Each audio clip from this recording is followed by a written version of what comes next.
মিডিয়ার ভাইগুলো আপনারা বসতে হবে।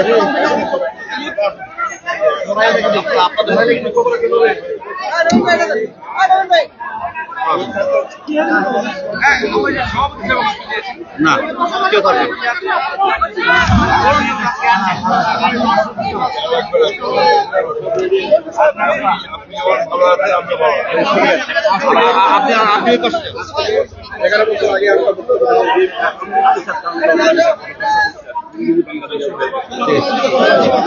দাদা আপনি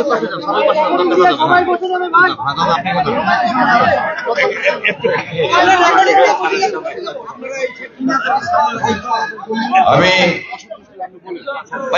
অনুরোধ করবো আমার সাংবাদিক ভাইদেরকে আপনারা যদি একটু বসে যান তাহলে আমি একটু সরাসরি দেখতে পাই আমার মা বোনদের, তা নাহলে ওই একটা গ্যাপ থেকে যায়। দয়া করে বসে পড়েন, বসে যান, বসে যান, বসে যান প্লিজ। আপনারা বসেন না, বসেন আর ওই যে সামনে মাগন এবং জনগণকে দেখুন। এই যে ভাইয়া তুমি তো পুরার লোক, বসো না।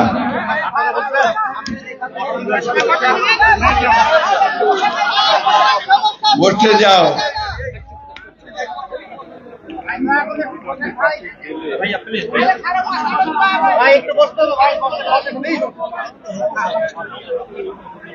বিসমিল্লাহির রহমানির রহিম। আজকে লক্ষ্মীরহাটে আমার খুব পরিচিত জায়গা, কতবার যেখানে আসছি, কতবার আপনাদের সঙ্গে কথা বলছি, দেখা করছি, কতবার এখানকার লক্ষ্মীরহাটের চায়ের দোকানে চা খেয়েছি। আমাদের হেডমাস্টার লক্ষ্মীরহাট হাই স্কুল হেডমাস্টার অফিসেও চা খেয়েছি। আর পাশেই আপনাদের আলাদা কেশরবাড়ি না, কেশরবাড়িতে আমি বহুবার গেছি। আপনাদের তাঁতের কি ছিল না, তাঁত করতো সবাই,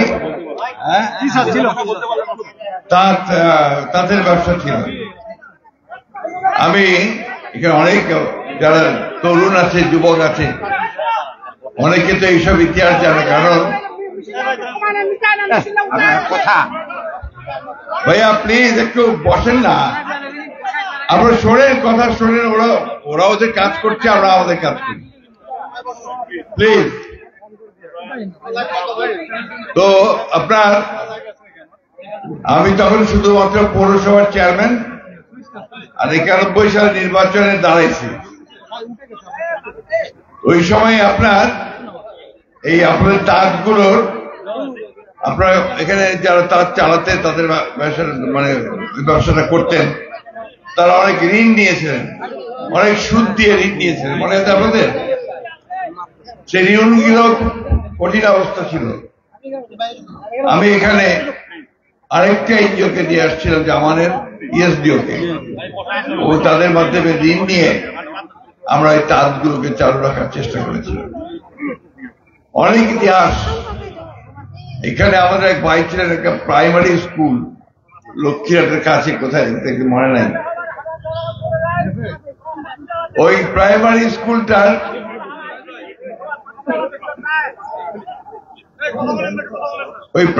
স্কুলটাকে গড়ে তোলার ব্যাপারেও আমরা সেই অনেক কাজ করছি।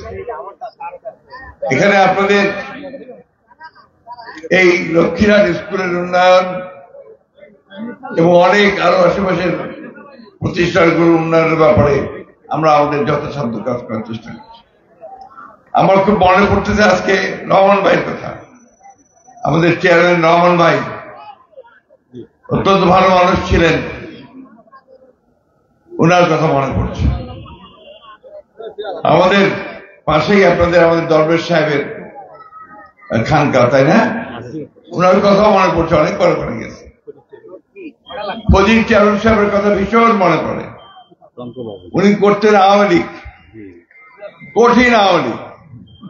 আমি ওনার বাড়িতে গিয়ে গিয়ে কথা বলে বলে ওনাকে আওয়ামী লীগ থেকে বিএনপিতে নিয়ে এসেছিলাম। তো এই কাজগুলো আমরা অনেক দিন ধরে এই এলাকায় করছি। তখন আপনারা এখানে যারা বিএনপি করে আমার ছাত্র তারা বেশিরভাগ, তাদেরকে সঙ্গে নিয়ে আমি ঘরে ঘরে গ্রামে গ্রামে গেছি। তো প্রিয় ভাই ও বোনেরা এবং আমার প্রিয় মা বোনেরা, আপনাদের সকলকে সালাম, আদাব, নমস্কার। আজকে এখানে সবাই বক্তৃতা করলেন, তাতে মনে হলো যে আমি আপনাদের এখানে ভোট চাইতে আসছি। আজকে আমি ভোট চাইতে আসিনি, আজকে আমি আপনাদের সামনে কিছু কথা বলার জন্য আসছি। আপনার নজরুল ইসলামের নাম শুনছেন তো? বিদ্রোহী কবি নজরুল ইসলাম নাম শুনছেন? মেয়েরা ছেলেরা যারা পড়াশোনা করো শুনছো? গাছ দেখাও না ভাই। বিদ্রোহী কবি নজরুল ইসলামের নাম কে কে শুনছো? আচ্ছা, ঠিক আছে, ধন্যবাদ। ওনার যে বিখ্যাত কবিতা বিদ্রোহী, বলবীর বলচির উন্নত মমশির, শির নেহারি নত শির ওই শিখরে মাদ্রি, তাই না? ওনার আরেকটা কবিতা আছে, ওই কবিতার মধ্যে একটা কথা আছে, ওরা হিন্দু না মুসলমান ওই জিজ্ঞাসে কোনজন, কান্ডারি বড় ডুবিছে মানুষ, সন্তান মোর মার। ওই যে নদীটা ডুবে, নৌকাটা ডুবে যাচ্ছে, ওখানে ডুবে যাচ্ছে, তারা হিন্দু না মুসলমান এটা কে জিজ্ঞাসা করে? বড় যে ওখানে মানুষ ডুবে যাচ্ছে। বন্ধুগণ, এই কথাটা যে আসল কথা, মূল কথা, আমরাই ভাগ করে রাখছি হিন্দু আর মুসলমান। আমরা আমাদের স্বার্থে হিন্দু মুসলমান ভাগ করছি, আমরা আমাদের স্বার্থে খ্রিস্টানদেরকে ভাগ করছি, আপনার ওই বৌদ্ধদেরকে ভাগ করছি। অথচ দেখেন, বছরের পর বছর, যুগের পর যুগ, শত শত বছর ধরে আমরা কিন্তু একসাথে বাস করি। আপনাদের কেশুর বাড়িতে থাকেন, তার পাশেই মুসলিম পাড়া আছে না? আছে না? তো যদি আগুন লাগে কোনটা ঘরে, তো মুসলিম পাড়াতে আগুন লাগলে তোমরা দৌড়ে যান না? নিবানোর চেষ্টা করেন না? কেন করেন? কারণ ওইটা তোমার ভাই বলে মনে করে, প্রতিবেশী ভাই, তাই না? কারো যদি কোনো বড় বিপদ হয় আপনাদের পাড়ায়, আমাদের ওই পাড়া থেকে লোকগুলো ছুটে আসে না? আসে। সম্পর্ক তো এইটা। কিন্তু আমরা যারা রাজনীতি করি, আমরা কেউ নৌকা আর ধানের শীষ বানাচ্ছি, ভাগ করেছি হয়েছে। এই ভাগ করাই হচ্ছে ভয়ঙ্কর, ভয়ঙ্কর। আপনারা তো এখন প্রায় সবাই লেখাপড়া শিখছে, আমি তো এই যারা দেখতে পাচ্ছি সবাই মরলেস লেখাপড়া শিখে, মা তো বোনদের মধ্যে ছেলেদের মধ্যে শিখছে না? তাদের নিজেদের একটা বিচার বিবেচনা আছে না? সেই বিচার বিবেচনা থেকে তার যাকে ভালো লাগবে সে তাকে ভোট দিবে, ঠিক কিনা বলেন? ওই ভোট দেওয়ার জায়গাটাই তো রাখে না। সমস্যাটা হয়েছে ওইটা, গত 15 বছর কোনো ভোটে নাই, কোনো ভোটে হইল না। কেন? যে না, ওই একটা দল ছাড়া কাউকে নিরীক্ষণ করিবা পারিবে না। এটা সত্য না মিথ্যা বলতেছি বলেন? হ্যাঁ বাবু, দাদা ঠিক কয়েছে না মিথ্যা কয়েছে? ঠিক কয়েছে। ভোটে যদি দিবা না পারি তাহলে আর কি হবে? আমার তো ভোট দিতে হবে। প্রিয় ভাইয়েরা, বোনেরা, মায়েরা, এই দেশটা তো আমাদের। আমরা কি আর ইন্ডিয়া যাওয়া পারিব? আমরা কি পাকিস্তান যাওয়া পারিব? কোনো প্রয়োজনে নাই। যাওয়া পারিব কি? পারিব না। আমরা কি আমেরিকা যাওয়া পারিব বা আরব যাওয়া পারিব? পারিব না। আমার ইমান এইটাই থাকিব, এখানেই মরতে হবে, এখানে থাকতে হবে, এখানে মরতে হবে। আমাদের ছেলে মেয়েরা এখানে বড় হবে, এখানে লেখাপড়া শিখবে, এখানে কাজ করবে, তাই না? এটাকে আমরা সবাই মিলে এটাকে থাকার মতো উপযুক্ত করি না কেন? কেন মারামারি করবো, লড়াই করবো আর মিথ্যা কথা বলবো? এইটা যদি আমরা বন্ধ করতে পারি তাহলে আমরা সুখে শান্তিতে বাস করতে পারবো। আর তা না হলে যেটা হবে, এই ঝগড়া চলিতেই থাকবে, চলিতে থাকবে, শান্তি কোনোদিন আসবে না। আর শান্তি যদি না আসে, এইভাবে বছরের পর বছর আমাদের কোনো উন্নতি হবে? উন্নতি হবে না। আপনারা দেখেন, আপনার গ্রামে মানুষ, আপনারা আরো ভালো জানেন যে একটা গাছ নিয়ে ঝগড়া করে মামলা করেছে। মামলা 10 বছর 15 বছর ধরে চলে, আস্তে আস্তে এই ফ্যামিলিটাও যায়, ওই ফ্যামিলিটাও যায়, তাই না? ধ্বংস। আচ্ছা ভাই, আপনারা একটু বসেন না প্লিজ। না না, প্লিজ প্লিজ প্লিজ, ক্যামেরা ফলায়েন না, বসেন প্লিজ, একটু সহযোগিতা করেন সাংবাদিক ভাইরা। 5টার সময় জামাত। হ্যাঁ, আমি শেষ করে দিচ্ছি। না, উপরের মাইকগুলো বন্ধ করে দিই, শুধু এটা থাক। না না, ঠিক আছে, আমি এখনই শেষ করি। দুইটা কথা জামাত বলেন, আমার 2 মিনিট টাইম। আমি বেশি কথা বলবো না, আমার ভাইরা আমাকে বেশি কথা বলার সময়টাও আমার জন্য রাখেন। ভালো হয়েছে। আমি যে কথাটা, ভাই তোমরা প্লিজ প্লিজ প্লিজ, এই ভাই তুমি চুপ করো, আমাকে এত বিরক্ত করছো তোমরা তখন থেকে। তা আমি যে কথাটা আপনাদের বলতে আসছি, 5 তারিখে একটা ঘটনা, বিপ্লবের মতো ঘটনা ঘটে গেছে, তাই না? একটা অভূতপূর্ব ঘটনা। আমরা কেউ কল্পনাও করতে পারিনি যে হাসিনা এই দেশ ছেড়ে পাওয়া যাবে, কল্পনাও করতে পারবে। তো যে উপরওয়ালার একটা বিচার থাকে না, ওই বিচারটা এমন হয়েছে যে এত পুলিশ, এত র্যাব, এত আর্মি, কাউ তার শেষ দিকে পাশে দাঁড়ালো না। তাকে দৌড়ায় দৌড়ায় গিয়ে আমরা উঠতে হেলিকপ্টারে দেশ ছেড়ে চলে যেতে। কেন? কারণ তিনি এমন কাজ করছিলেন যে তার দেশে থাকার আর কোনো পথ ছিল না, উপায় ছিল। চতুর্দিক থেকে মানুষ ছুটে আসতেছিল ওই গণভবনের দিকে, লক্ষ লক্ষ মানুষ চারদিক থেকে আসতেছে, একটা লক্ষ্য তাদের গণভবন আর শেখ হাসিনা। কারণ মানুষের মনের মধ্যে থেকে তার সমস্ত কিছু চলে গেছে। এমন অত্যাচার, এমন নির্যাতন, এমন দুর্নীতি, টাকা পাচার, বেআইনি সব ঘটনা, কোথাও বিচার নাই, এমন একটা অবস্থা তৈরি করছিল সারা দেশে যে মানুষ তাকে আর এখানে থাকতে দিতেও চায় নাই বন্ধু। তো সেই ঘটনাটার পরে আমরা যারা বুড়া মানুষ, বয়স্ক হয়ে গেছে, আমরা তো অনেক চিন্তা করি। আমরা যে হাসিনা তো গেল, এই ব্যাপারে গেল, কিন্তু অশান্তি তবে আমার দেশে, এ ওর বাড়ি ভাঙার চেষ্টা করবে, ওর মন্দির ভাঙার চেষ্টা করবে, ওর মসজিদ ভাঙার চেষ্টা করবে, এটা আমাদের দেশে লাগে যাবে। গল্প বলি আপনাদের একটা, শুনেন। 1947 সালের কথা, যখন ভারতবর্ষ ভাগ হয়, পাকিস্তান আর ইন্ডিয়া হয়, তো তার আগে কেউ চিন্তা করতো না যে হিন্দু মুসলমান ভাগ হয়ে যাবে, আলাদা দেশ হবে। যারা ওই বসে আছে উপর দিকে রাজনীতি করতেছে, বিভেদ তৈরি করতেছে, তারা তো চিন্তা করে রাখছে ভাগ করে দেওয়া হবে। ভাগ করতে হবে কি হবে? গোলযোগ লাগাইতে হবে, হিন্দু মুসলমানের আয়ার বলাইতে হবে। কি করলো? একটা শুয়োর পর্যন্ত ওটাকে কাইতে 2 ভাগ করলো, করে একটা মসজিদে রাখে আসলো আর একটা মন্দিরে রাখে আসলো। বাস, হিন্দু ভাইরা ভাবলেন যে এটা নিশ্চয়ই মুসলমানদের কাজ, তারা আমাদের ধর্মকে বিনষ্ট করার জন্য করছে। আর মুসলমানরা ভাবলেন এটা নিশ্চয়ই হিন্দুদের কাজ, তারা আমার ধর্মকে নষ্ট করার জন্য করছে। বাস, তারপরে সব বাইরে আসলো তলোয়ার নিয়ে, আমরা রায় শুরু করবো।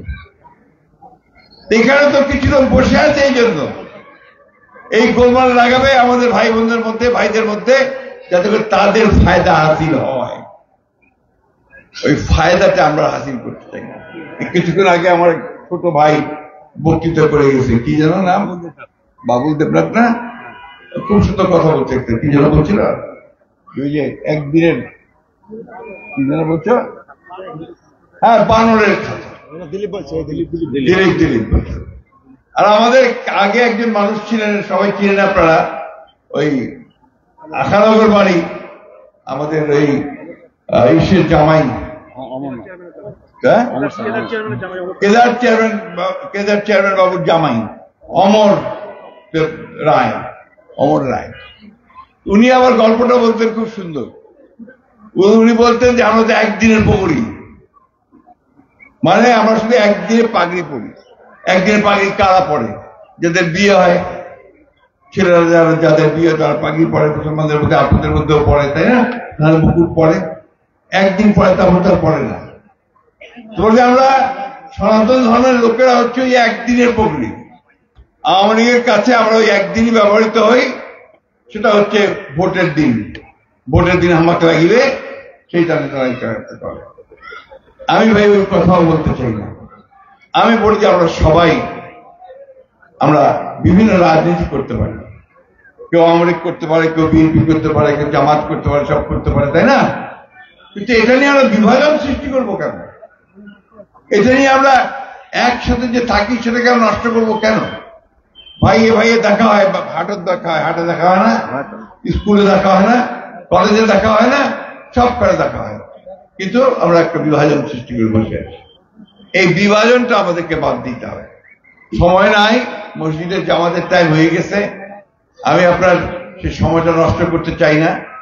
আপনারা আজকে অনেক কষ্ট করে সবাই এখানে আসছেন, বিশেষ করে আমার হিন্দু মা বোনেরা এখানে অনেকেই আসছেন। আপনাদের পূজা পার্বণ, আপনাদের অনুষ্ঠান ছেড়ে আসছেন। আমি আপনাদেরকে আন্তরিক ধন্যবাদ, কৃতজ্ঞতা জানাতে চাই। আমি নতুন লোক না, অনেক পুরানো। 91 সাল থেকে আমি এই এলাকাতে আসি, সব এলাকাগুলোতে ঘুরি, ইলেকশন করি, তাই না? মাঝখানে 15 বছর আমি আসতে পারি নাই। এই আওয়ামী লীগ সরকারের কারণে মামলা মোকদ্দমা দিয়ে জর্জরিত করেছে, আমাদের ছেলেপেলেদের জেলে দিয়েছে। অসংখ্য ছেলেপেলে আমাদের সব জেলে গেছে মিথ্যা মামলায়, পালায় বেড়েছে কান্দর বাড়ি।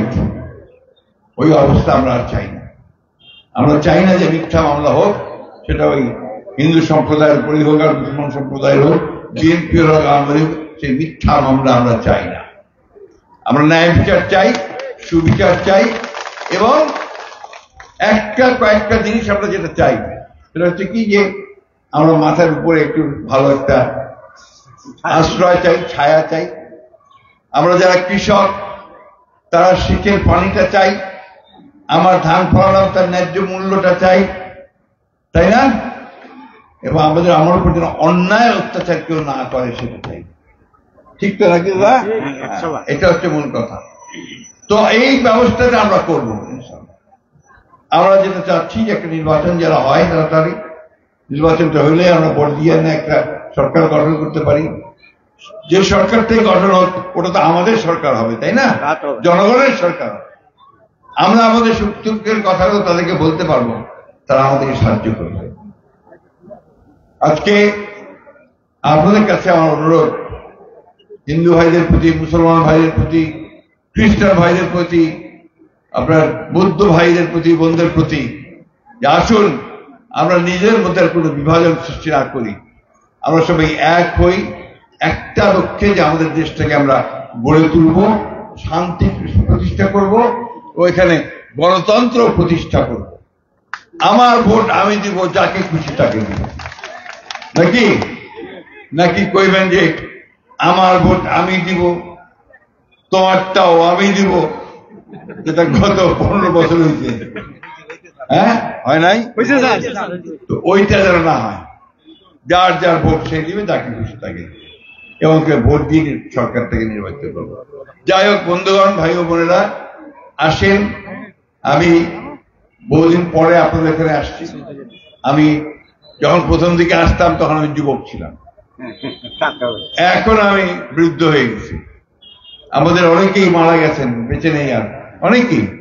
সবুর প্রিন্সিপাল সাহেব মনে আছে আপনাদের? উনিও মারা গেছেন, সব মারা গেছেন।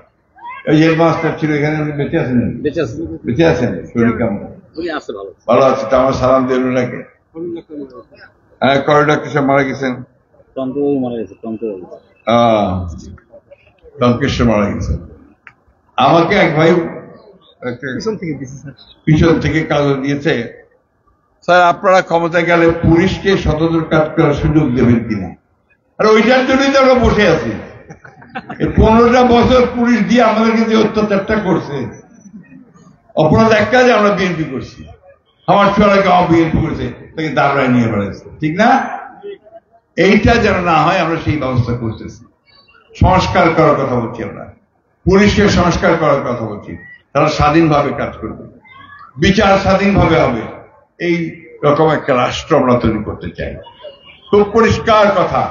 এখনো কিছুক্ষণ আগে বলে আসলাম, পুলিশের ওসি সাহেব আমার বাসায় আসছিলেন। আমি বললাম আপনার প্রতি আমার একটাই অনুরোধ, যে অন্যায়কে প্রশ্রয় দিবেন না, দেখবেন না যে সে কোন দল করে না করে, এগুলো দেখবেন না। যে অন্যায় করবে, যে মানুষের ক্ষতি করবে, সাথে সাথে তাকে আইনের আওতায় নিয়ে এসে তার বিচার করবে। সুতরাং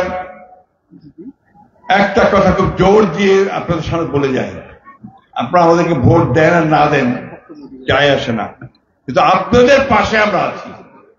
আপনাদের যে অধিকার, সেই অধিকারকে রক্ষা করার দায়িত্ব আমাদের। আপনাদের উপর যেন কোনো অন্যায় না হয়, অবিচার না হয়, সে কাজটা আমরা অবশ্যই করব। এটা আমাদের দৃঢ় বিশ্বাস, আমরা এটা করতে পারবো। যাই হোক, আর বক্তব্য বাড়াতে চাই না। আমার মুসলমান ভাইরা ভালো আছেন তো? আপনারা সবাই মুসলমান ভাইরা ভালো আছেন? হ্যাঁ, অনেকদিন পর আসছি। এই মাঠে বহু মিটিং করছি, রাত্রেও মিটিং করছি, মনে আছে আপনাদের? এই মাঠের মধ্যে মাটিতে বসে, গাছের মধ্যে বসে মিটিং করছি বহুবার। তো আসেন, আমরা আরেকবার চেষ্টা করি বাংলাদেশকে আমরা সুন্দর করে গড়ে তুলতে পারি না। হিন্দু, মুসলমান, বৌদ্ধ, খ্রিস্টান সব মানুষ এক হয়ে আমরা 1971 সালে যেভাবে দেশটাকে স্বাধীন করছিলাম, তখনও দেখি নাই কে হিন্দু কে মুসলমান। এখনো আসেন আমরা সেইভাবে দেখি যে আমরা আমাদের দেশটাকে সেইভাবে আমরা তৈরি করি। আর সেই রকম মানুষ যারা আবার না আসে, যাকে ফ্যাসিস্ট কায়দায় দেশ শাসন করে চলে যায়, যাওয়ার সময় তার লোকজনদের কথা একটা মনেও রাখে না, এরকম অবস্থা যেন সৃষ্টি না হয়। তো আপনাদের সকলকে অনেক ধন্যবাদ, কষ্ট করে আসছেন। আপনারা ভালো থাকবেন, সুস্থ থাকবেন এবং ভবিষ্যতে সেই সুন্দর বাংলাদেশ, ন্যায় নিষ্ঠার বাংলাদেশ, ন্যায় নীতির বাংলাদেশ, উন্নয়নের বাংলাদেশ নির্মাণ করবার কাজে সবাই একদিকে কাজ করবেন, এই বিশ্বাস নিয়ে আজকে আমি আপনাদের এখান থেকে যাচ্ছি। আসসালামু আলাইকুম, খুদা হাফেজ। হিন্দু ভাই বোনদের নমস্কার। বাংলাদেশ জাতীয় দলের দল জিন্দাবাদ। শহীদ জিয়াউর রহমান, দেশের বেগম খালেদা জিন্দাবাদ, তারেক রহমান জিন্দাবাদ। একটু খালি আমাদের অফিসে আজকে বড় টাইম